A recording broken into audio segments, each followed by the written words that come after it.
Continue dans Science Grand Format avec un documentaire consacré aux trous noirs. Ce sont probablement les objets les plus étranges que la physique ait révélés. Un trou noir est un astre tellement intense qu'il empêche toute forme de lumière de s'échapper. Comment se forme-t-il? Est-ce qu'un jour l'homme pourrait traverser l'un d'entre eux? C'est ce que vous allez découvrir. Trou noir, le cosmos dans tous ses états. Bonne soirée sur France 5.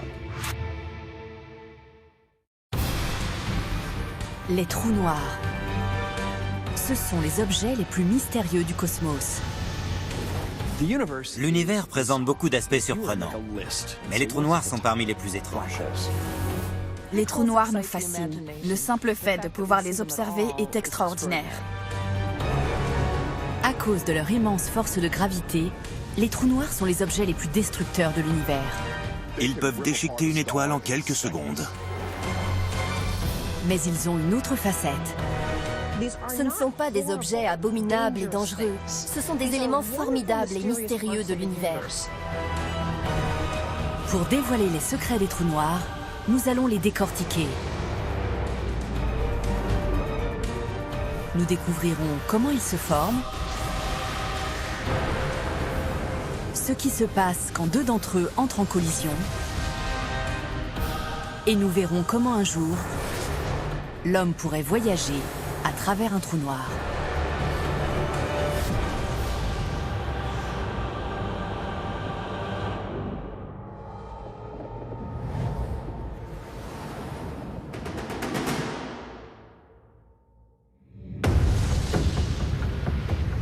La puissance destructrice des trous noirs est telle qu'ils peuvent engloutir des mondes entiers.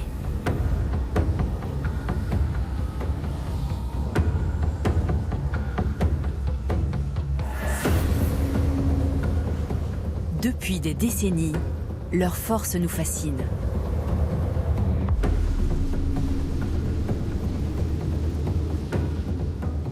Ils tirent leur nom du fait que la lumière elle-même ne peut s'échapper d'un trou noir. C'est un cul-de-sac. La lumière y pénètre mais ne peut pas en sortir. Se retrouver à proximité d'un trou noir serait terrifiant. Ils peuvent engloutir des quantités phénoménales de matière. Cette matière devient extrêmement chaude. Elle se désagrège et tombe dans cet abîme infini au sein même de l'univers. Mais les trous noirs n'engendrent pas que le chaos et la destruction. Plus on apprend de choses sur les trous noirs et plus on comprend qu'ils ont une véritable raison d'être dans notre univers. Ce sont des organisateurs cosmiques. Les nouvelles découvertes peuvent-elles changer notre manière d'appréhender les trous noirs? Il est temps de regarder les trous noirs d'un autre œil. Ces phénomènes sont moins obscurs qu'on pourrait le croire.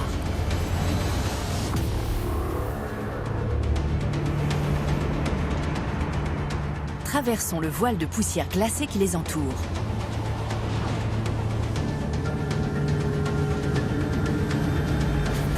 On découvre alors un disque gigantesque de débris cosmiques qui tourbillonne à plusieurs millions de kilomètres/heure. C'est là que le trou noir vient se nourrir. Sa gueule béante engloutit les gaz, les poussières d'étoiles et de planètes. Cette zone délimite ce qu'on appelle l'horizon des événements.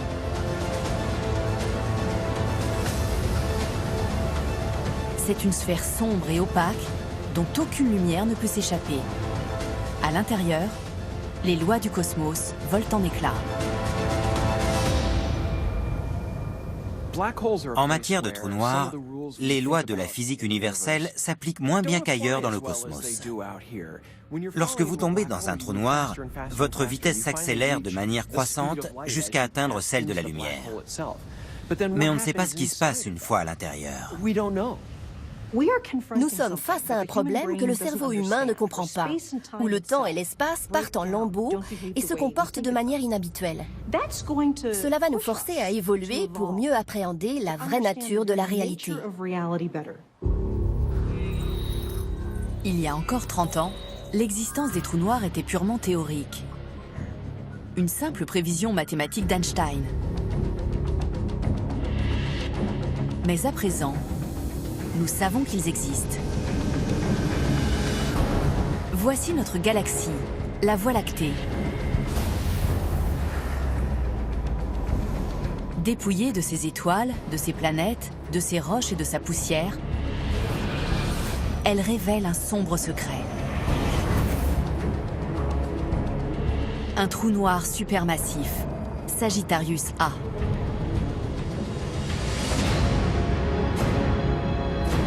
Ce monstre de 4 millions de fois la masse de notre Soleil n'est qu'à 26 000 années-lumière de la Terre. L'étude de ce titan nous donne l'occasion de comprendre le fonctionnement des trous noirs.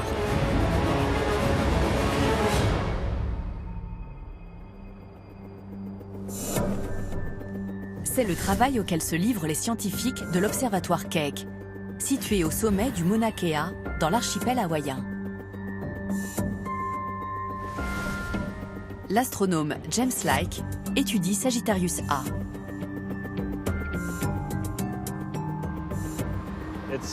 C'est très rare de trouver un trou noir si massif aussi près de nous. Les autres trous noirs de densité semblable se trouvent tous dans des galaxies très éloignées.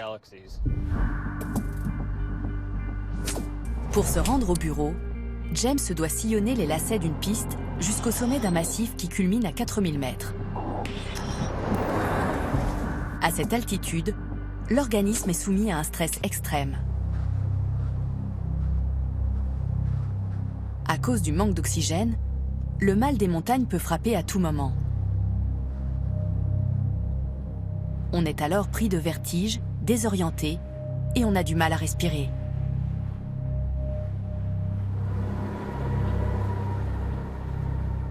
L'altitude est toujours un problème. On ne réagit jamais deux fois de la même façon.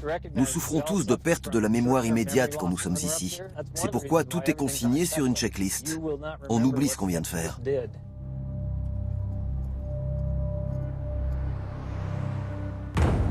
Aujourd'hui, James prépare le télescope de 300 tonnes du Keck pour observer Sagittarius A. Le télescope va basculer juste derrière moi. Il faut une équipe de 20 personnes dévouées pour faire fonctionner cet appareil tous les soirs de l'année. C'est une machine très complexe. Le mouvement continu de l'atmosphère terrestre courbe la lumière et fait scintiller les étoiles. Cette distorsion empêche les scientifiques d'obtenir une vue nette de la Voie lactée. Mais l'équipe du Keck a résolu ce problème. À la tombée de la nuit, James déclenche un rayon laser qui traverse l'atmosphère sur une distance de 80 km. Nous prenons des clichés du retour de ce laser. Le faisceau est brouillé par l'atmosphère, tout comme le sont les étoiles. En modifiant la résolution des miroirs du télescope, James met au point le faisceau de lumière. Cela lui permet de calibrer le télescope et d'obtenir les images de la Voie lactée les plus nettes qui soient. C'est une révolution en astronomie. On a rêvé de cette technologie pendant des années. Ça change la donne. On voit des choses qu'on ne pouvait jamais voir avant. James et son équipe font des découvertes surprenantes qui modifient notre compréhension des trous noirs. Ils ont détecté un objet mystérieux à proximité de Sagittarius A.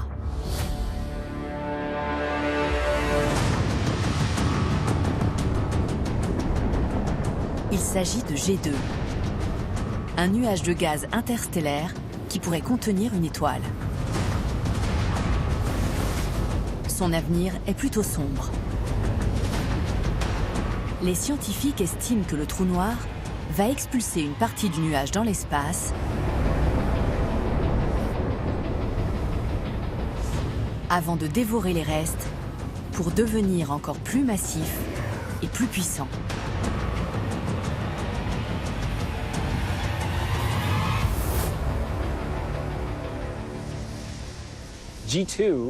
G2 est l'un des objets les plus proches du trou noir. Chaque fois que l'on se rapproche d'un environnement aussi extrême, on observe de nouvelles propriétés physiques. On voit des choses fantastiques.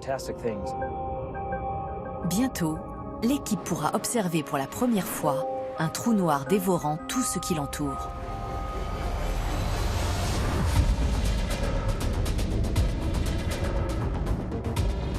Sagittarius A est 4 millions de fois plus massif que notre Soleil. Mais à 300 millions d'années-lumière de la Terre, il existe un trou noir 5000 fois plus grand. La galaxie NGC 4889 abrite en son cœur le plus grand trou noir découvert à ce jour. Sa puissance est telle qu'il peut déchiqueter des étoiles supergéantes qui s'aventureraient trop près. Alors, pourquoi les trous noirs sont-ils si puissants? Et comment se forment-ils?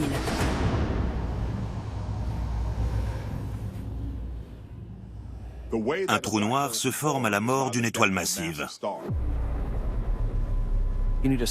Il faut une étoile d'au moins 8, 10, 20 masses solaires. Elles peuvent produire des millions de fois l'énergie que produit notre Soleil. En quelques secondes, elles vont engendrer autant d'énergie que le Soleil en une année.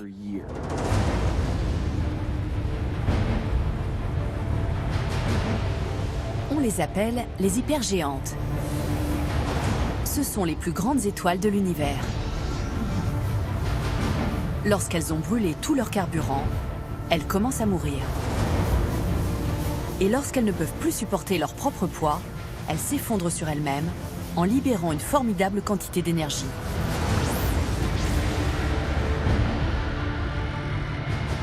Elles forment alors une gigantesque supernova.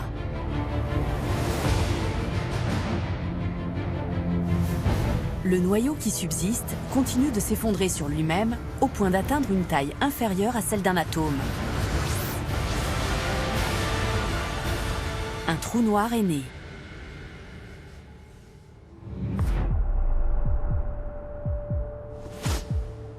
Cet observatoire du sud de la Californie est le lieu de travail d'une des rares personnes qui assistent à ce processus. Doug Leonard chasse les trous noirs. En 2005, nous avons été alertés de l'apparition d'une nouvelle supernova dans la galaxie NGC 266. J'ai donc voulu obtenir une image en gros plan très détaillée de la supernova. C'est ce qu'on a fait avec cette photo. Doug fouille dans les archives du télescope spatial Hubble et découvre qu'avant de s'effondrer, l'étoile était une hypergéante. J'étais très enthousiaste, car c'est justement le genre d'étoile dont on pense qu'elle laisse un trou noir après sa mort. Aujourd'hui, lorsque Doug observe ce point dans l'espace, il ne brille plus. Selon nos théories et nos calculs, il y a un nouveau trou noir ici même. Les conditions semblent parfaites, belle nuit. En dépit de 9 années de recherche, Doug n'a pas trouvé une autre supernova assez grande pour former un trou noir. On est prêt pour le grand show. À présent, il étudie les plus grands trous noirs dans l'univers. Ceux comme Sagittarius A, dont la masse équivaut à plusieurs millions de fois celle de notre Soleil. Les trous noirs supermassifs.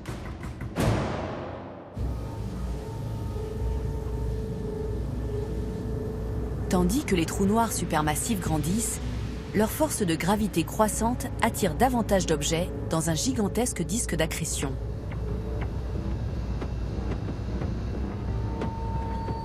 À l'intérieur de cet anneau, les frottements s'intensifient et le disque se met à rayonner. Le rayonnement est d'autant plus vif que la rotation s'accélère.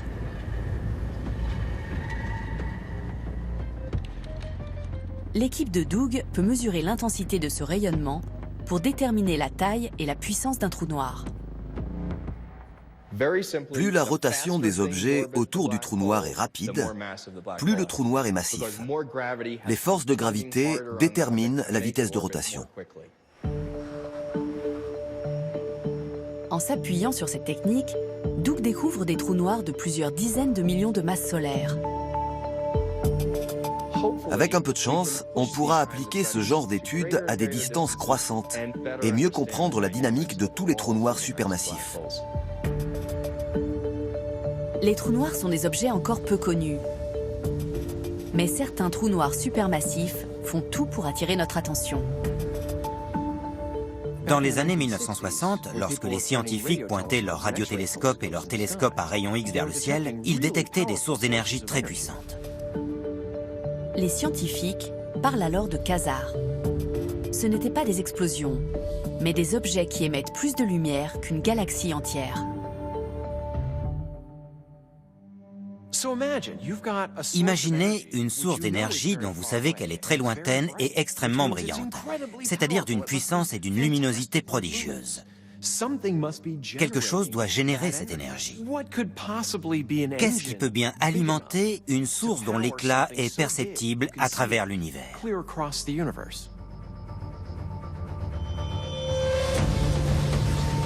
La réponse est un trou noir supermassif.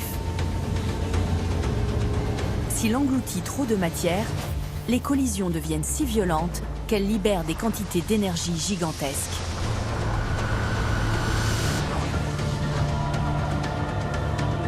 Des jets de gaz lumineux sont expulsés à des centaines d'années-lumière dans l'espace. Ceci est un quasar. C'est l'objet le plus brillant du cosmos. Les trous noirs sont des ogres à l'appétit vorace. La majorité de ce qu'ils ingurgitent est expulsée. La matière est portée à des températures extrêmes en émettant une lumière très vive. Lorsque la matière tombe dans le gigantesque puits gravitationnel d'un trou noir, elle se comporte presque comme dans un accélérateur de particules. Son accélération est croissante. Elle se réchauffe et émet une lumière vive qui devient perceptible à travers l'univers.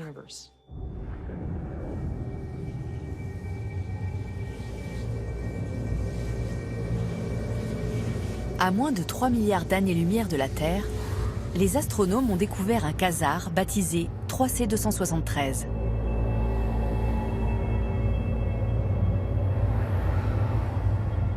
C'est l'objet connu le plus brillant de l'univers. En son cœur, il abrite un trou noir supermassif dont la masse avoisine le milliard de masses solaires.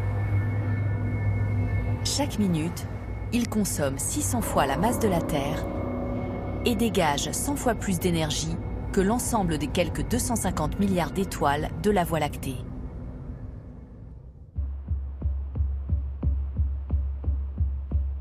Mais les quasars existent sous des formes et des tailles variables. À Pasadena, en Californie, les chercheurs tentent de calculer leur nombre dans l'univers. Daniel Stern est un scientifique de la NASA. Il travaille avec le télescope spatial NuSTAR. NuSTAR est environ 100 fois plus sensible que les précédents télescopes spatiaux. C'est un atout pour l'étude de ces phénomènes extrêmement énergiques dans l'univers. Les plus gros quasars sont invisibles pour les télescopes traditionnels. En grandissant, leur énergie s'accroît et au lieu d'émettre de la lumière, ils libèrent des rayons X invisibles à l'œil humain. Mais NuSTAR détecte ce type de rayonnement. NuSTAR fonctionne sur la même longueur d'onde que les appareils médicaux qui examinent notre corps, ou ceux utilisés dans les aéroports pour examiner les bagages. On s'en sert pour étudier les trous noirs. En scannant le ciel à la recherche de ces rayons X, NuSTAR découvre des quasars autrefois invisibles. Nous pensons qu'il y a généralement une grande quantité de matière autour des quasars. Cette matière peut cacher le quasar à différentes longueurs d'onde du spectre lumineux, notamment celle de la lumière visible. Mais les rayons X à haute énergie qu'étudie NuSTAR sont capables de traverser la matière. On estime que la moitié des quasars de l'univers sont voilés par la matière. Le télescope NuSTAR n'a pas été lancé par une fusée conventionnelle. En juin 2012, il est placé dans une capsule fixée sous le ventre d'un avion cargo et largué à 40 000 pieds d'altitude.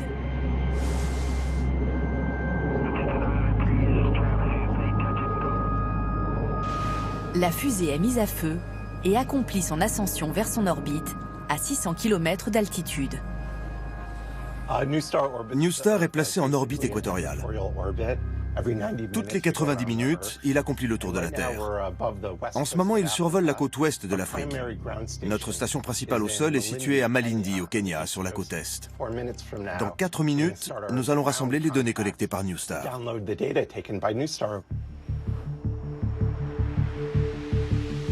Daniel et son équipe peuvent focaliser les optiques du satellite sur des régions du cosmos autrefois hors de portée. Les satellites précédents travaillaient déjà dans ce régime de haute énergie. Mais ils n'ont pu étudier que l'univers proche. Avec NuStar, on peut atteindre des distances cosmologiques pour découvrir des quasars situés à 10 milliards d'années-lumière. Le télescope ne renvoie pas d'informations à chaque orbite, mais toutes les 6 heures. Avec NuStar, c'est Noël 4 fois par jour, grâce à la fréquence des données. C'est toujours fascinant de voir ce qui a été enregistré pendant l'intervalle. NuStar rejoint la flotte des télescopes et détecteurs nouvelle génération.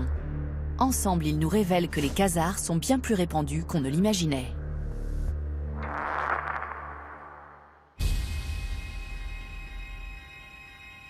En scannant les profondeurs du cosmos, on découvre de plus en plus de quasars. Pour qu'un quasar se forme, il faut un trou noir supermassif. Et on en découvre par millions. Ces objets sont donc partout. À l'origine, l'existence des trous noirs était purement théorique. Aujourd'hui, nous savons qu'il en existe des milliards à travers l'espace. Alors, pourquoi les trous noirs sont-ils si nombreux dans l'univers ? Cela paraît étrange, mais on pense que chaque galaxie importante de l'univers abriterait un trou noir supermassif en son centre. On a commencé à se demander s'il pourrait y avoir un trou noir au cœur de notre galaxie. Avec ses 4 millions de masses solaires, Sagittarius A est un trou noir supermassif. Se pourrait-il qu'il soit au centre de notre Voie lactée ?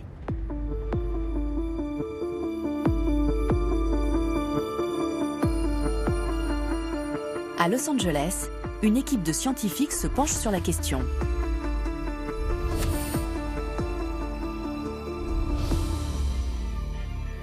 L'astronome Andrea Ghez détermine le rôle de Sagittarius A. Les trous noirs sont des objets très sombres. On ne les voit pas directement.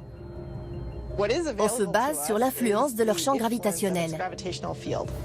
Nous étudions les étoiles les plus proches du trou noir et nous observons la manière dont elles se déplacent. Au terme de 20 ans de travail, l'équipe découvre une chose remarquable à propos de Sagittarius A. Toutes les étoiles que nous mesurons tournent autour du trou noir, mais elles orbitent à différentes échelles de temps. L'immense gravité de Sagittarius A maintient toutes ces étoiles sur leurs orbites.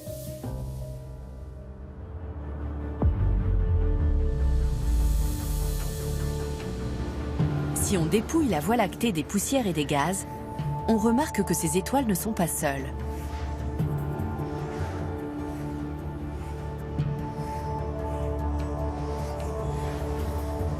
Chaque objet de la Voie lactée orbite autour d'un seul et même point dans l'espace. Un trou noir supermassif, Sagittarius A, le cœur et le maître de notre galaxie.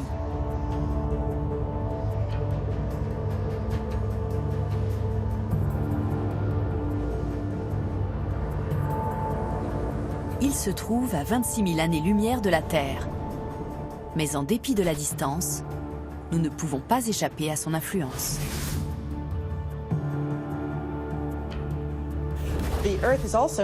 La Terre aussi se déplace à 800 000 km/h autour du centre de la galaxie.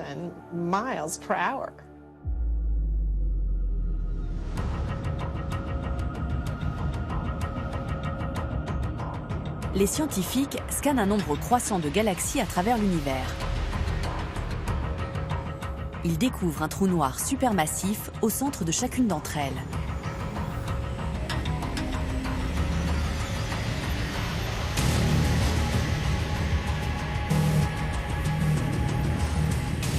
Loin d'être rares, les trous noirs supermassifs sont partout. Il y a des centaines de milliards de galaxies à travers l'univers observable, et il y aurait un trou noir supermassif au centre de chacune d'entre elles. C'est insensé. Et ce n'est pas tout.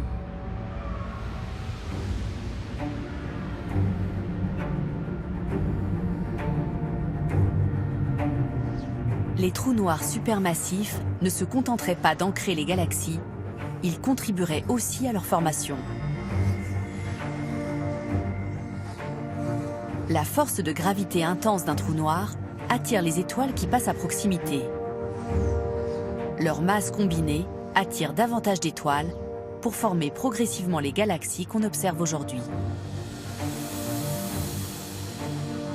Les trous noirs supermassifs sont donc à la fois les maîtres et les créateurs de ces galaxies. Cela nous oblige à revoir notre conception de la formation des galaxies, mais aussi le rôle que jouent les trous noirs dans l'univers. Il faut donc des trous noirs pour former des galaxies. Il faut des galaxies pour former des étoiles. Il faut des étoiles pour former des systèmes planétaires. Et des planètes pour accueillir des êtres comme nous. Le trou noir est donc un rouage de notre propre existence. Notre univers peut apparaître comme un lieu serein et bien ordonné. Mais les apparences sont trompeuses. Vu depuis la Terre, l'espace est un lieu paisible, merveilleux.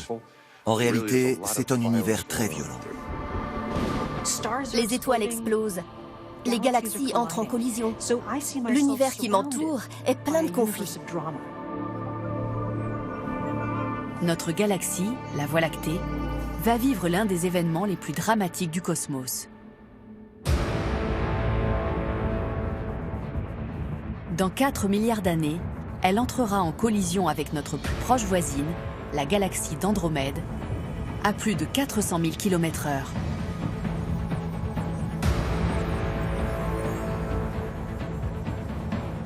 Les deux galaxies vont fusionner en une nouvelle supergalaxie elliptique et leurs trous noirs devraient se percuter.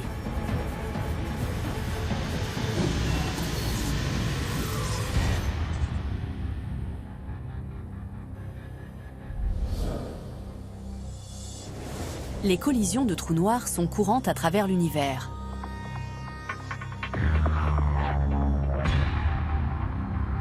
Mais leur nature rend impossible l'observation de ces impacts.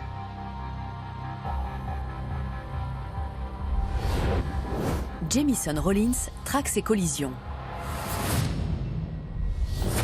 Il n'observe pas les trous noirs, il les écoute.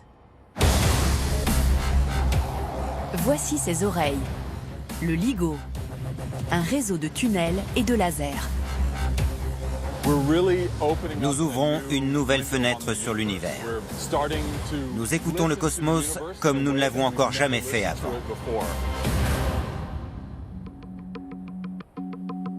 L'immense gravité d'un trou noir courbe le tissu de l'espace-temps. Dans sa configuration avancée, le dispositif détectera les ondes gravitationnelles. Le LIGO est un instrument en forme de L. Les bras de ces deux interféromètres mesurent 4 km de long. Nous allons tirer des rayons laser le long du bras et mesurer avec une grande précision la luminosité du faisceau après sa recombinaison. Si une onde gravitationnelle traverse le détecteur, la compression ou l'expansion de l'instrument provoquera une modification de l'intensité de la lumière.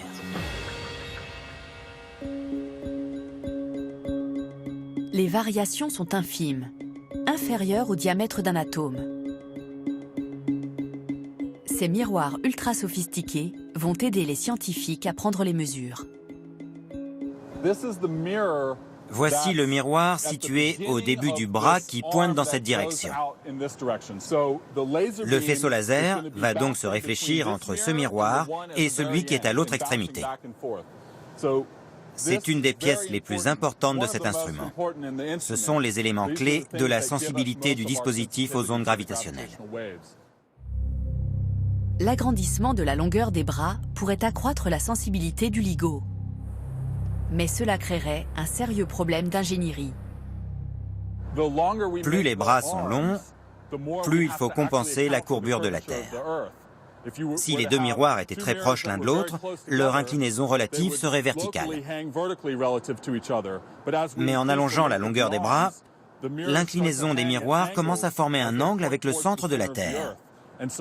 Avec ces bras de 4 km, nous devons compenser l'inclinaison pour nous assurer que les miroirs pointent parfaitement l'un vers l'autre. D'ici quelques mois, lorsque le LIGO sera pleinement opérationnel, l'équipe pourra écouter le son d'une collision de trous noirs. Lorsqu'ils gravitent l'un autour de l'autre à un rythme constant, on entend une tonalité unique. Mais lorsqu'ils émettent des ondes gravitationnelles, ils se rapprochent, leur vitesse s'accélère et l'amplitude et le ton du signal grimpent jusqu'à ce qu'ils se percutent et explosent. Les sons détectés ne seront que de faibles échos du véritable phénomène. La violence d'une collision de trous noirs est inconcevable.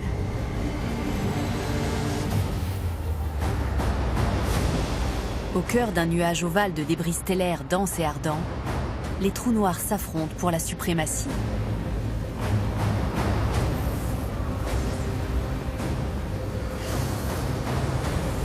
Tandis qu'ils se rapprochent, leur vitesse s'accroît. À la fin, ils se percutent, générant une formidable onde de choc qui se propage à travers le cosmos.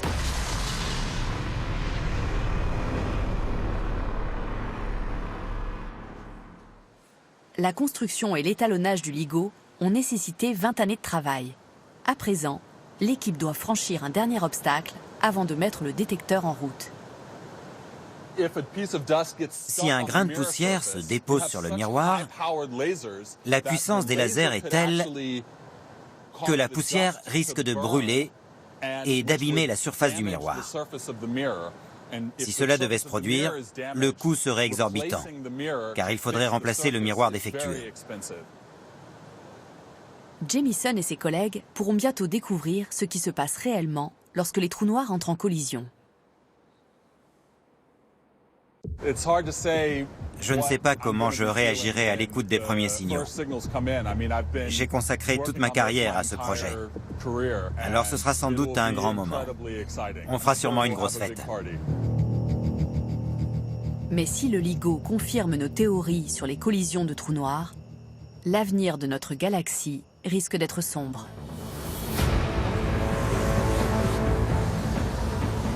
Lorsque les trous noirs nichés au cœur de la Voie lactée et d'Andromède fusionneront, ils engendreront un monstre. Un trou noir capable d'engloutir des millions d'étoiles. Sous le règne de ce nouveau maître, les survivants seront confrontés à une réorganisation brutale. La force gravitationnelle extrême du trou noir lancera les planètes sur de nouvelles orbites. Les étoiles se percuteront. Ce sera le règne du chaos. Un trou noir unique contrôlera le destin de milliers de milliards d'étoiles et de planètes.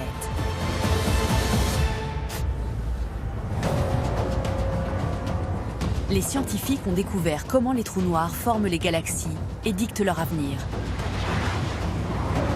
Mais un grand mystère demeure. Que se passe-t-il si on s'aventure au-delà de l'horizon des événements? Cette frontière d'où lumière et matière ne peuvent s'échapper. Ce serait une sacrée mission. Explorer une chose pareille, quelle opportunité formidable pour les spationautes du futur. Nous avons une assez bonne compréhension de ce qui se passe à l'extérieur d'un trou noir. Mais on ignore ce qui arrive lors de cette ultime fraction de seconde, lorsqu'on franchit ce point de non-retour au-delà de l'horizon des événements. En Écosse, une expérience remarquable envisage de révéler ce qui se passe derrière l'horizon des événements. Elle est née de l'imagination de Daniel Faccio. C'est un terrain inexploré qui permet de repousser les limites de nos connaissances. Daniel Faccio n'utilise pas de télescope. Et ce n'est pas un astronaute. Il conçoit des trous noirs dans son laboratoire. Son ingrédient clé est la lumière. Nous disposons de lasers très puissants qui obligent la lumière à se comporter différemment et à s'écouler à la manière d'un fluide.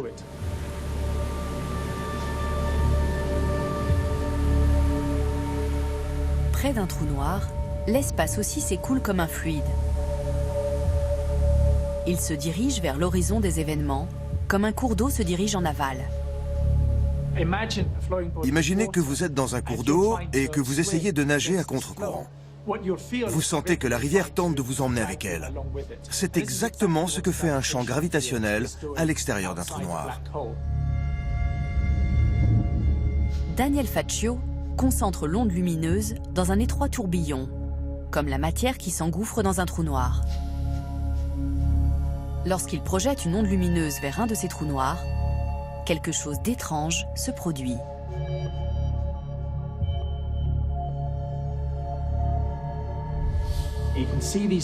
Les ondes que vous voyez sont statiques. Elles sont figées à la frontière de l'horizon que nous avons créé. Ces ondes figées confirment une prévision de la théorie la plus célèbre d'Einstein, la relativité générale.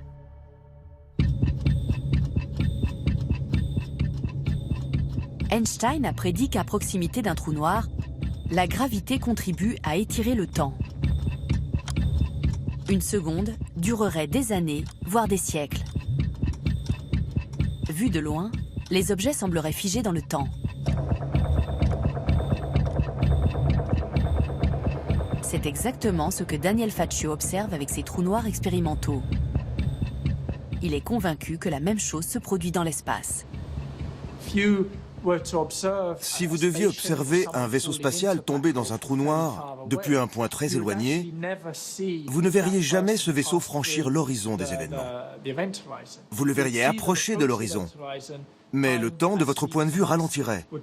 Vous verriez le vaisseau progresser au ralenti et rester figé à jamais sur l'horizon des événements. Mais à l'intérieur du vaisseau, les astronautes ne remarquent pas que le temps s'étire. Ils subissent les mêmes changements de gravité que leur environnement. Pour eux, le temps s'écoule normalement, tandis que la gravité les entraîne vers l'horizon des événements. Einstein lui-même ignorait ce qui se produit ensuite. Mais Daniel Faccio est convaincu que cette expérience permettra un jour de résoudre ce mystère scientifique. Il faut imaginer ceci comme une tranche de la sphère d'un vrai trou noir. Cette expérience lui permet de voir au-delà de l'horizon des événements et d'examiner le fonctionnement interne d'un trou noir pour la première fois. Je suis convaincu que c'est là que se cache la physique du futur. Grâce à ces nouvelles connaissances scientifiques, nous pourrions enfin expliquer ce qui se passe à l'intérieur d'un trou noir. Mais pour l'heure, le mystère demeure entier au-delà de l'horizon des événements. Certains pensent que tout n'est que feu et flamme. Il pourrait y avoir un gigantesque mur de feu où tout est aspiré, entre en collision, puis est vaporisé par une énorme explosion. D'autres évoquent ce qu'on appelle une singularité. Lorsque tout l'espace et le temps convergent en un point unique, le temps s'arrête aussi, ce qui paraît insensé à concevoir. D'autres encore pensent que le trou noir spaghettifie ou étire tout ce qui y pénètre.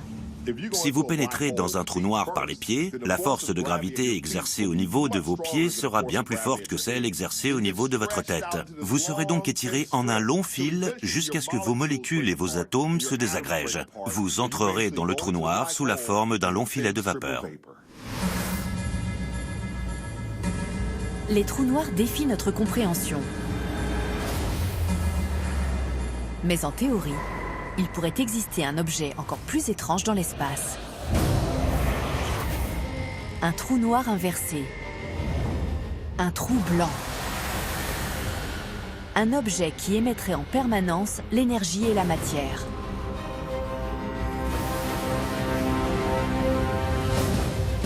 Les trous blancs pourraient ouvrir de nouveaux horizons pour l'humanité.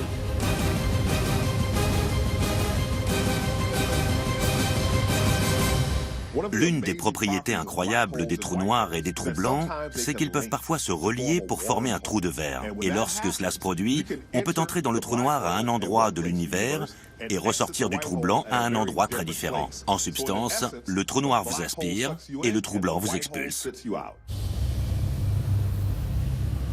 Les trous de verre ont longtemps été considérés comme le rêve un peu fou des auteurs de science-fiction. Mais aujourd'hui, les scientifiques sont convaincus qu'il s'agit d'entités bien réelles qui pourraient révolutionner l'exploration spatiale. La beauté d'un trou de verre, c'est qu'il nous permet de franchir des distances formidables en un rien de temps.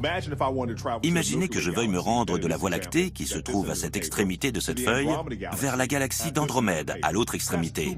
2 millions d'années-lumière séparent ces deux points. Même en voyageant à la vitesse de la lumière, cela prendrait 2 millions d'années. Mais avec un trou de verre, on peut courber l'espace pour relier ce point à ce point en un rien de temps.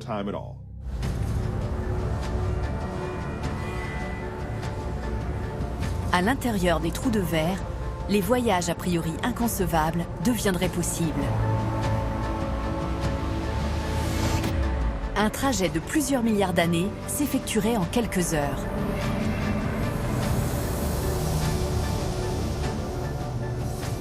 Filant à travers cette déchirure dans le tissu de l'espace, le trou blanc nous catapulterait vers un lieu et peut-être un temps complètement différent.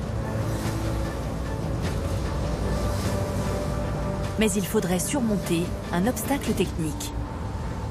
Le problème, c'est que dès que l'on pénètre dans un trou de verre, il s'effondre, comme une bulle de savon qui éclate dès qu'on la perce. Certains scientifiques se sont demandé s'il existait un moyen de les empêcher de disparaître. Le cosmos est rempli de particules minuscules, comme les électrons et les photons. Lorsqu'elles interagissent, elles produisent de l'énergie éphémère. C'est ce que les scientifiques appellent les particules virtuelles. Ils sont convaincus que ces poussées d'énergie pourraient provoquer l'ouverture d'un trou de verre. À Los Angeles, un groupe de chercheurs s'attaque au problème.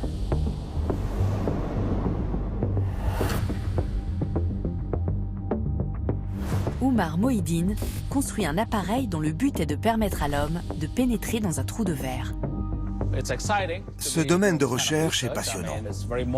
Il y a une grande motivation, car c'est l'opportunité de faire de nouvelles découvertes. C'est l'aspect excitant de la recherche.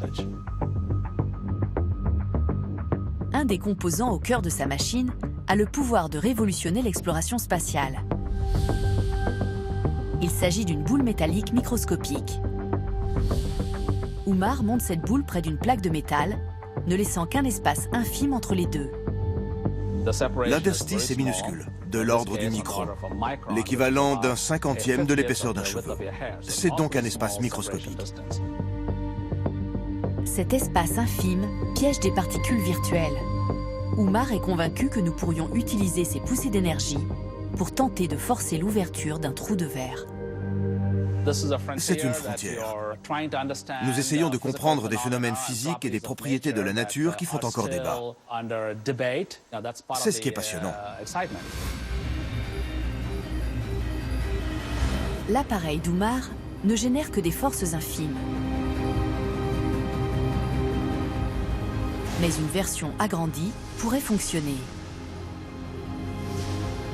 Pour provoquer l'ouverture d'un trou de verre, il faudrait construire une sphère métallique de plusieurs millions de kilomètres de diamètre.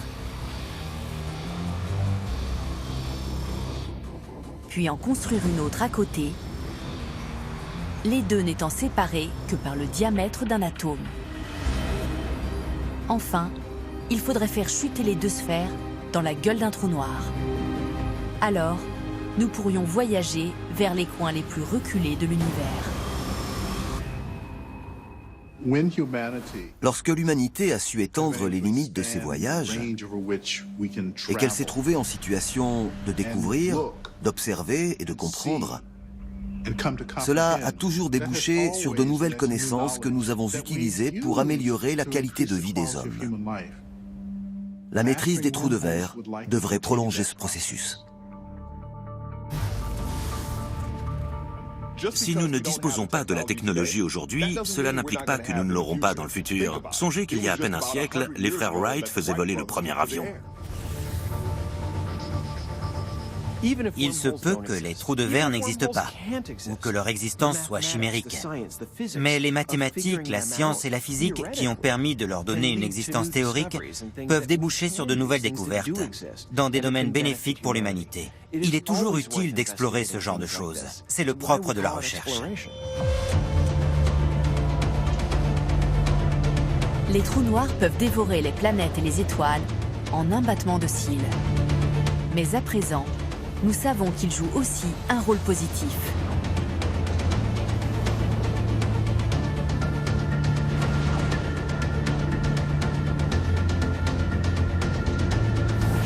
Ils façonnent les galaxies et les contrôlent. Ils maintiennent l'ordre dans le cosmos. Et un jour, ils pourraient nous propulser jusqu'aux confins de l'univers. Au lieu de craindre les trous noirs, nous devrions peut-être apprendre à les aimer.